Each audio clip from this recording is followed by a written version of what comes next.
Hey folks, welcome back to Gaming Garbage, where we take a look at games, chat about the gaming news in the industry, and of course, stream for fun. Today we're going to be talking about the gaming news from December 18th through the 24th. Hopefully you guys have been doing well. We got Christmas literally right around the corner. It's probably today is when I'm launching this. Hopefully you're spending time with family and friends instead of listening to this. But hey, if you just happen to be, then hey, welcome to the show. You can always find me over at YouTube at GamingGarbage22, and you can also find me over at Twitch at Don't Tread on Thee. For gaming news, I don't think this one is going to be overly long, maybe about 25-30 minutes, we'll see. And but hey, we got quite a bit here on Destiny, Bungie, and Sony. They're kind of all related with each other.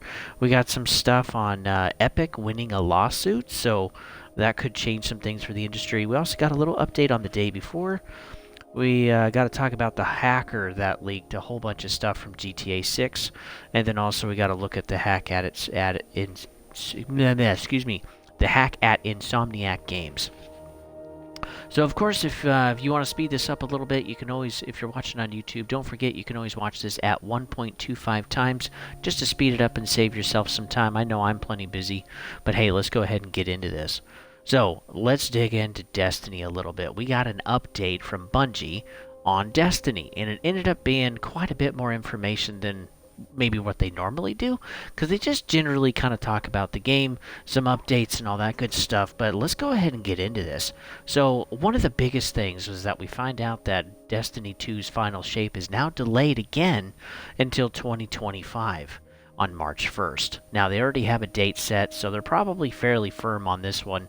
This isn't just, oh yeah, sometime next year, but again, this was supposed to come out next year in like February, and then they're like, oh no, wait, let's actually put it back to around like April, May, and now we're not going to get it until March of 2025. So now we have over a year to actually wait, basically 15 months to actually wait to see what this is like. I know a lot of players, they've quit Destiny. You know, this might even push people off a little bit as other games come out, like GTA 6. We don't know exactly when GTA 6 is coming out, but boy, when that comes out, people are going to be hopping right on that one. But it's just kind of like, man, why the delay? Well, we're going to get into that. They did say they did want to honor the legacy of the last 10 years of Destiny 1 and 2. And everything that they've done, all the stories, all the character development and everything. And they have actually created quite the story if you've been able to stick around for some time and actually play it. And it's just been plagued by the microtransactions and how they've shifted stuff. And also Lightfall was just a really bad taste in a lot of people's mouths. Didn't feel like it was the same game. And that's kind of what you get, unfortunately, when you get a bigger parent company like Sony to start making decisions. Sometimes it can be good, and sometimes it can be horrible, and just has not been going very well. We know too that they lost 45% of their revenue compared to last time, and they are just not doing very good. So we know they delayed Marathon and they delayed Destiny, and now we're even going to get a bigger delay on top of that. But they want to do a good job. They want to honor the franchise in this series. They did say that people are going to get small and free DLCs of 2024. They're actually going to be quite a bit smaller than what maybe people would normally anticipate, but they really want to focus on getting the final shape correct and doing a good job, kind of like a really good recap. And then they're also still working on Marathon. So they're a bunch of busy bees over there. But yeah, 2024, we're not going to get any big DLC. We're not going to get anything, in my opinion, super meaningful. Just kind of some more grindy stuff to do, probably. We did find out, too, from Bungie that they're also going to be dropping support for all past-gen consoles for Destiny 2. So if you're still playing on Destiny 2, bummer. You guys are out of luck. And the things that sucks is that also there isn't going to be any refunds as of right now if you've already pre-ordered the final shape. The good news is that the key codes technically will work if you buy a current-gen console. So even if you bought it or got the pre-order or whatever, and you take time to upgrade right now, then it should still work just fine for your current gen. for upgrading to the Series X or Series S. It's only going to work on, or PlayStation 5. It's only going to work on those. I know right now PlayStation 5 maybe still has a few deals out there, some bundles with like Spider-Man 2, but really not too much. But if you are in the market for a Series X, those Xboxes have actually gotten pretty cheap, and the best deals are right now instead of actually being around Black Friday and Cyber Monday. So go ahead and shop around. I've seen some at Walmart, though I'm not sure if they're doing that one. I've also seen some too over at Best Buy, and then Amazon I think is also doing some.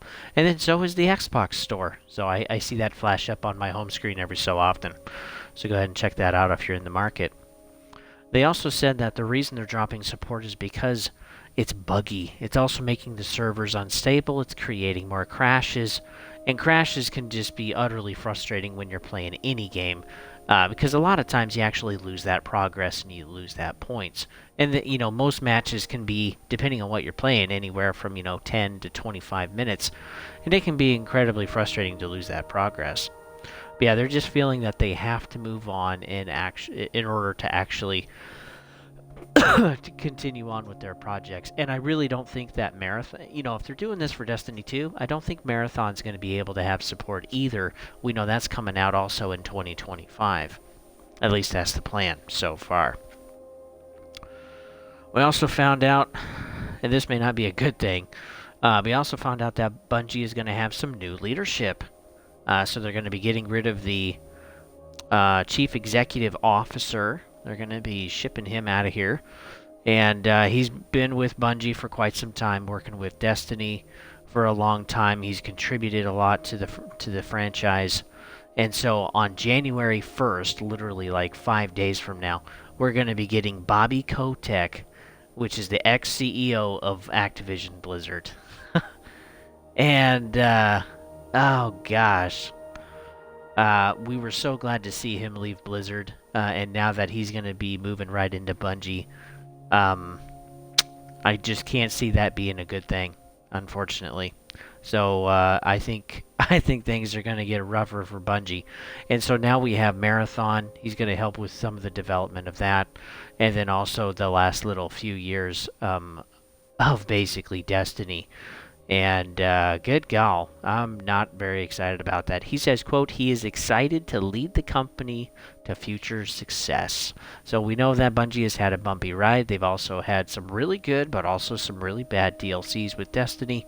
And then they've also done some things that don't really make a ton of sense, like bringing Cade back. It's like when you totally kill someone off and then you bring him back, it's like, you're kind of just missing that now. It doesn't really have any meaning anymore. And since you pissed in our Cheerios, well, what else are you going to piss in? And, it just doesn't really leave a good taste in anybody's mouth. The last thing that we got to see is that Bungie has been working for the last 3 years to acquire a new IP that was abandoned by EA and BioWare. And they're working on it now. But they are now revitalizing Anthem to make it Anthem Reloaded. And so they bought the rights. They bought the assets. They have bought everything that has basically been and come with that game. And they've been working on it for 3 years. Now, this is interesting because Sony came in 2 years ago and bought Bungie. And Sony, of course, would probably get to know about this, about Anthem, and yes, still agreed to actually go through the process, to also go through the deal with EA to buy Anthem. And so Sony is buying just another IP shortly after they've bought Bungie, which is which is kind of crazy. And both are very similar. Both are squad-based, right? Both have powers, third person for Anthem, but first person for Destiny. But, I mean, a lot of things are the same. We're talking about futuristic, we're talking about worlds to kind of explore and things, and a lot of us were really excited for Anthem, but, man, I remember playing the beta or the trial or what, I think it was the trial, and I was just not impressed with the frame rate. And it's like, good grief, if they're having issues with this already, this is the hub, okay? This is something that should be designed fairly early in development and should be pretty polished for the trial. And yeah, the frame rate was just bad. There also really wasn't a ton to do in the hub. And I was just kind of disappointed. I held off. I had some friends that ended up buying it and were super disappointed. And Anthem was one of those games that just absolutely crashed. It was just another game, just like Redfall, that wasn't supposed to be released.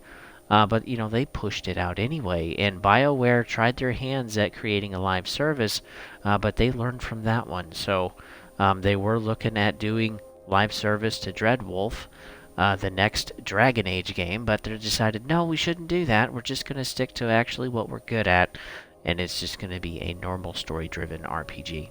So that's wonderful. I'm glad Bungie decided to do that.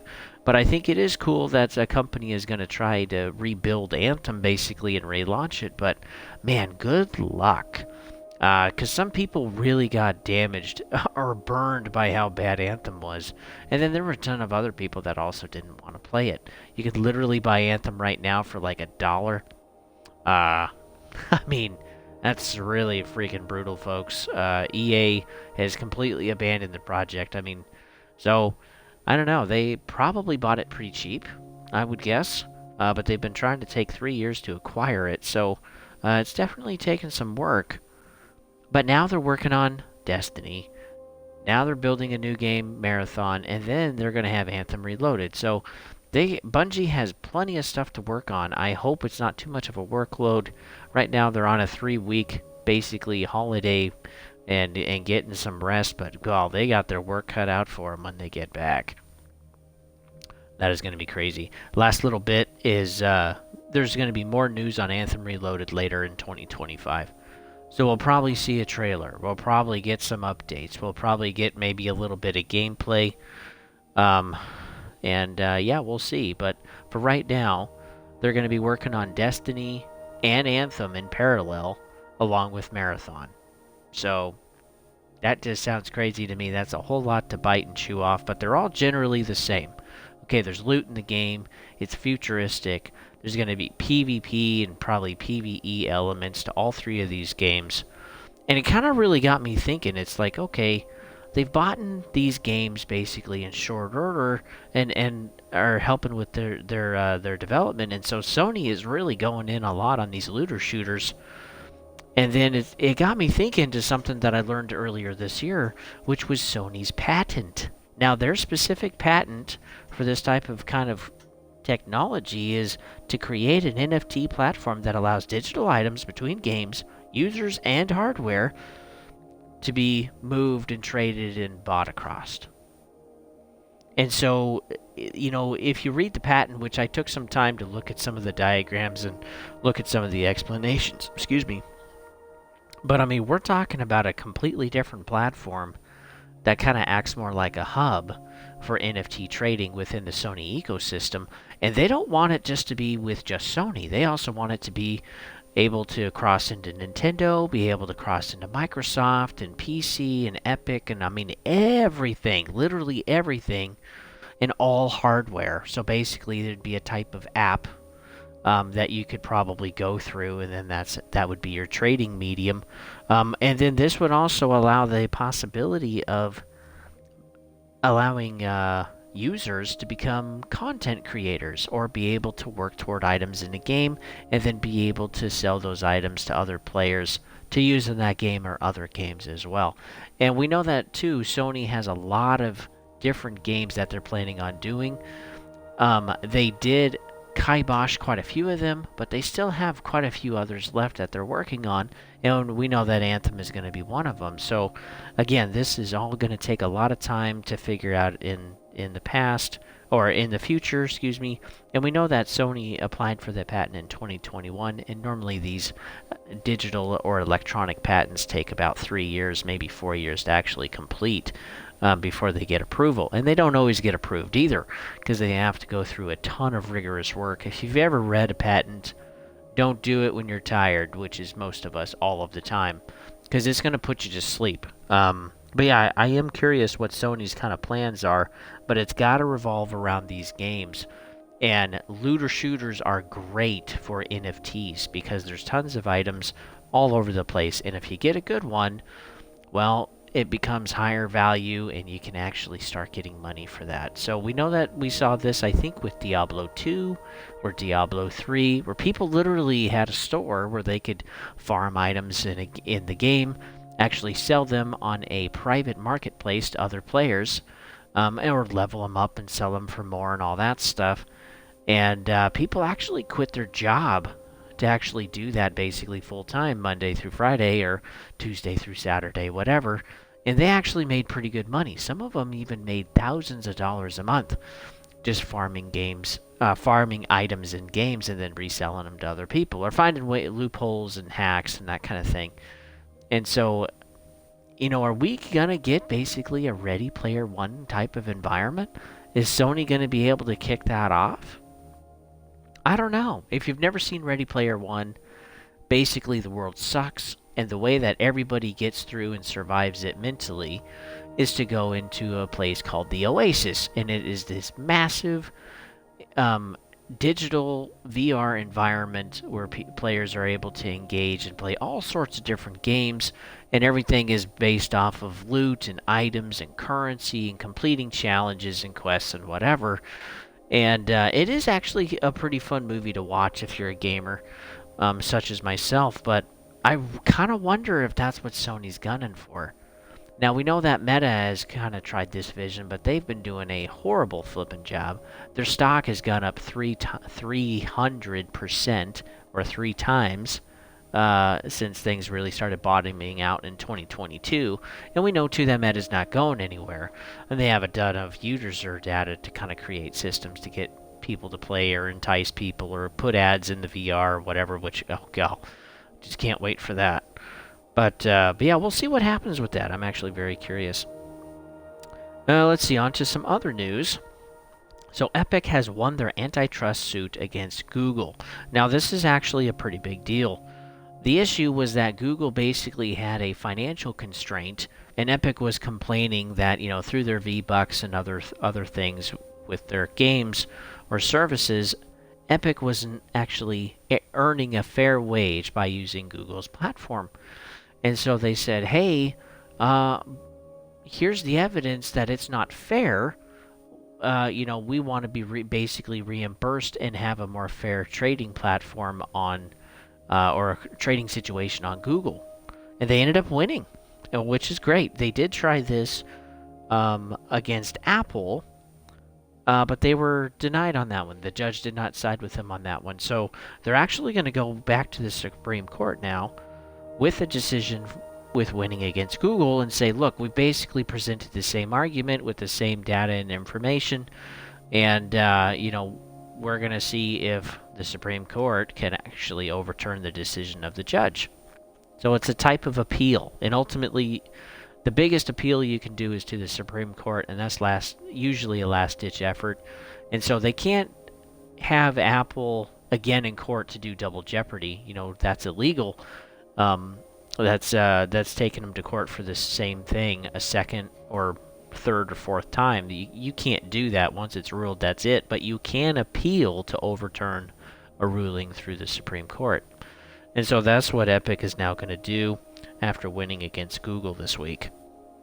So we'll see what happens with that. And ultimately, if this really goes through and Apple has to pay through the butt to Epic, well, this is really going to change a lot of things to everybody, because now Epic has actually won 2 suits about making sure that the marketplaces are fair.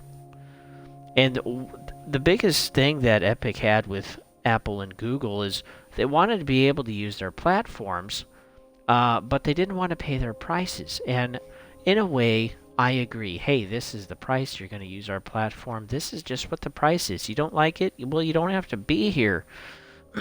But again, when you have such a monopoly, it's like, well, you don't have to go to the only bank in town to get a loan. You can go to the next town over if you want. Or, what's some other examples? I can't think of any right now. It's pretty late. But yeah, the issue with having a monopoly is that it's not fair for business. It's not competitive, and you want to be able to keep things competitive because you can keep the innovation going, keep the quality high, and actually keep the prices lower. As soon as you start removing any of those things, well, the prices generally tend to go up. And insurance is a great example of that right now, or also the lack of cars that we had in 21 and 22. And so, yeah, that's why the car prices basically went up 15 or 20%, depending on the vehicle. And that is a ton of extra money. I mean, they got to the point where now car loans can be like 7 years out, which is ridiculous. If you can't pay it off in 3 years, please don't buy it. So, yeah, it'll be interesting to see what happens with Apple. I'll be sure to let you guys know. A little bit of an update on the day before. So, when I first shared this, the game, if you haven't heard, the game is horrible. The servers couldn't even barely run or be stable. Fantastic. The dev company shut it down in 4 days. People can get their refunds, but yeah. We found out that at least with the peak, there was about 30,000 people on Steam that played the game. And we know now, with actual data, that there was 100,000 copies that were sold. And so that equals about $4 million. Now, Fantastic said that they needed the sale money to actually pay off their investors, which I'm not really sure who those people are. They don't disclose that either. But, I mean, they kind of bought a lot of the assets, and they also had people volunteer to actually help make the game. And then, too, they couldn't create it into an MMO like they first said. It, at launch, became a looter shooter, an extraction looter shooter, which would still be fun. We still kind of want a game like this. But good golly, I mean, it's just such a mess. And now they're, already turned into some other company. Wild 8, I think it's called. And, yeah, they're already on to their next game, ready to launch.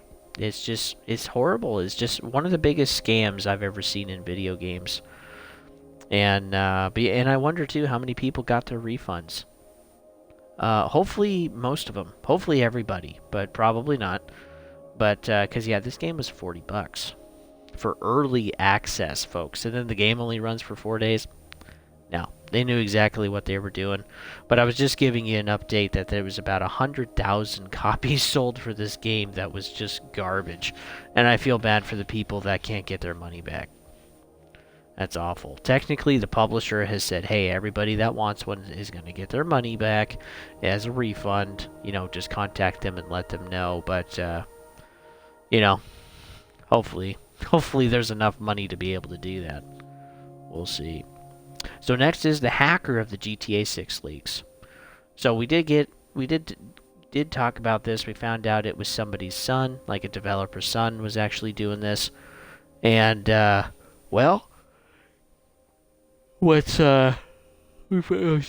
found out pretty recently that there is now an official kind of like hospital arrest order for him indefinitely. Until people at the hospital actually deem that he's safe to go back into public. And you're thinking, well, he's a hacker. Like, he's not a murderer. He's not raping people. Like, what is the big deal here? Well, he's a part of a group. Let me try to find the group. Lapsus. The hacker group is actually pretty well known. They've hacked Uber, they've hacked Nvidia, they've hacked some other higher profile names, so they've actually gotten pretty big, and then you got to go after bigger and badder stuff in order to keep that reputation going. But yeah, he definitely built his because he was already under custody when he did the leaks, which is insane. So he had an accomplice with this, someone else helping him that was part of Lapsus. But he had a Fire Stick, a TV, and a mobile phone. And that's it. He didn't have some crazy elaborate setup, okay? He also had people around him that were watching him, and he was still able to get this stuff, and he was still able to freaking send it out and create his own little TikTok platform, and some of the stuff, too, is circulated on YouTube. I mean, it's just insane what the kid was able to do. And, but yeah, now he's in hospital. And, well, why hospital? Why not jail or prison like most people? Well, he is diagnosed with autism, and so he's unable to actually stand trial. Trials have to be fair, but if you're mentally impaired in some way, well, it's not really fair to actually for you to go to trial, or for you to even speak for yourself if you wish. You don't have that real opportunity without some kind of bias or inability to do that effectively, right? And so the judge ruled that, yep, basically he's too dangerous to be out in public, or have really any access to tech freely, and he can't really be left alone at all. We've learned that already. And so yeah, he's going to be stuck in a hospital, and he'll probably be there forever because being a part of this hacker group, he's gained some notoriety. He's getting well known, especially after this leak, and he doesn't have any remorse, and he also doesn't have any desire to stop hacking. He loves what he does, right or wrong. But yeah, morals is not in his vocabulary, and with just a few pieces of tech, with what he's able to do, is pretty dangerous. Because what if it's not just video game stuff next time? What if it's banking financials? What if it's some financial institution? What if it's a country's central bank, for Pete's sakes, or some type of server, like secure server data center? Good grief if he actually tries to hack into Langley. And so, yeah, they've just kept him, they're going to keep him locked up until basically the psyche Val, every so often, deems that he's ready to be free. That is pretty insane. I can guarantee you I wouldn't want to hack anymore at all if I was going to be stuck. I like being free, folks. Lastly, let's talk about Insomniac. They had a hack too not too long ago by Residia. Again, this is a pretty big hacking group. We know that the hack used ransomware, and the attack included a bunch. We're talking, we got to take a look at the Wolverine game from Insomniac. We got to see concept art, character models. There's even like an alpha build of part of the game to be able to test things. We also got some details on boss battles and maps in the game, or areas or locations that you could be in. It was basically like an entire download of like the game. And then along with that, there ended up being personal info and emails within the company and employees. And so ultimately, Sony owns Insomniac. It was just in Insomniac. No other departments or facets of Sony were affected. But yeah, the money wasn't paid. They wanted $200 million, basically, to get the files back. And Sony said no, or just sat on their hands and chose to do nothing, which is an answer of itself.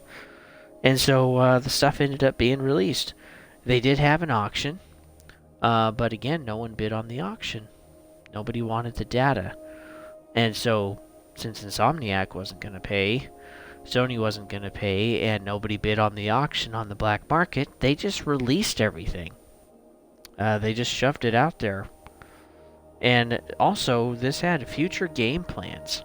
This also had other information on what Sony was planning, and we also got data on how games have done, how IPs have done.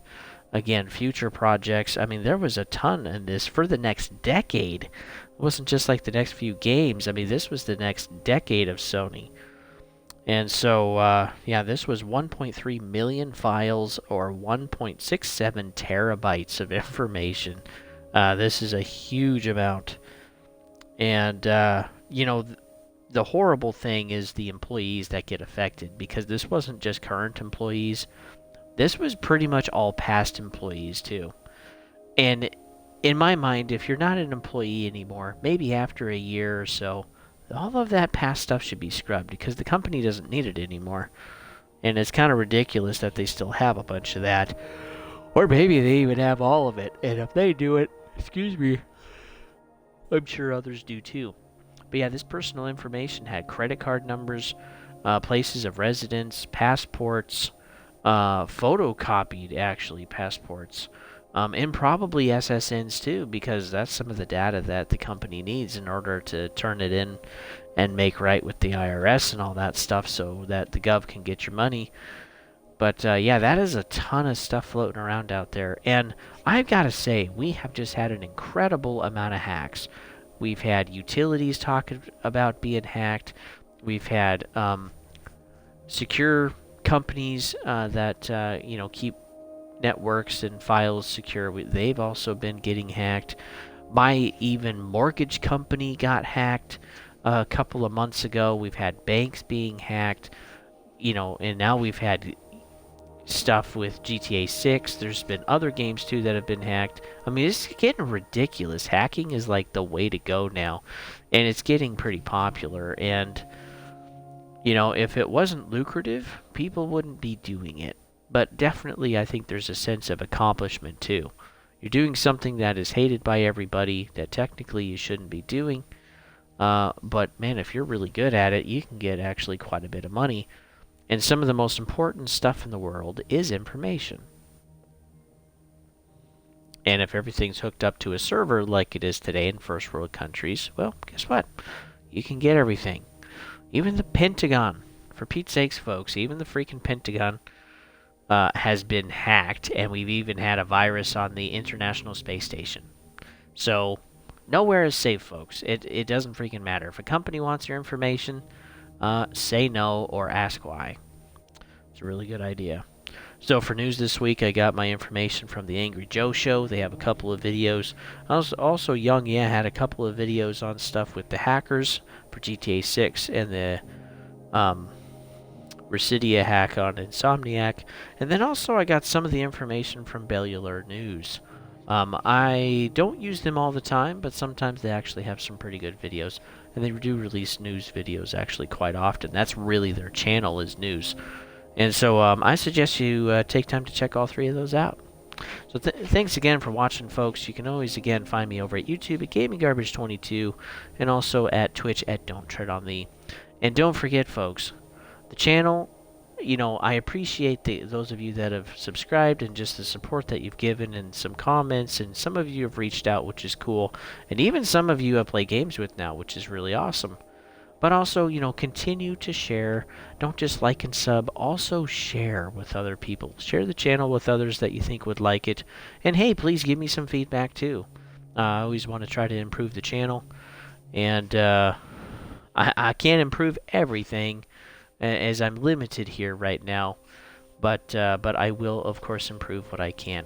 Also, with some housekeeping stuff for this channel, I'm going to be putting out, let's see. The worst game of the year should be up. Also, we're going to be having another voting for what game you'd like to see at launch in 2024. So far, that's going to be Flintlock, Space Marine 2, and Star Wars Outlaws. Please go ahead and watch the video. I chat a little bit about each game, and then how basically I'm going to do the voting. So please be watchful for that. Also, Lion and I are going to do a recap of 2023. So much stuff happened this year. I think it's important to take a look and kind of maybe guess or predict what 2024 is going to look like, and some of the games we're excited about. And then, of course, there's news like this, and then also Off the Cuff is going to be continued into 2024, at least through September. Probably a little further, because right now I'm actually leaning into Game Pass. I didn't think I would, but it's honestly gotten pretty valuable. There's quite a few games, even though later, that come onto the service. And honestly, some of the deals are pretty dang good too. I mean, when games are 90% off sometimes, that is pretty flippin' good. And I'm so far behind anyway on a lot of games. Most of the games, as soon as they come out, I'm not going to be able to play them within the first year that they're out in most cases. And so, just to wait and have them go on sale is a great way to save money. So hopefully you guys are doing well. Hopefully you guys are having a good Christmas, or had a good Christmas. And, honestly, take some time to think of some goals. Remember, if you're not making goals, you're not setting aside a purpose for yourself or something to strive for. And so you're going to stay stuck. and I've seen that with a lot of people. I've even seen that in myself. And so think of some goals for next year. They can be as material or abstract or detailed or vague as you want, but really take it as a way to invest in yourself. Goals help you have a focal point and something to focus on. So I encourage you to do that. So with that, folks, I'll see you on the next one.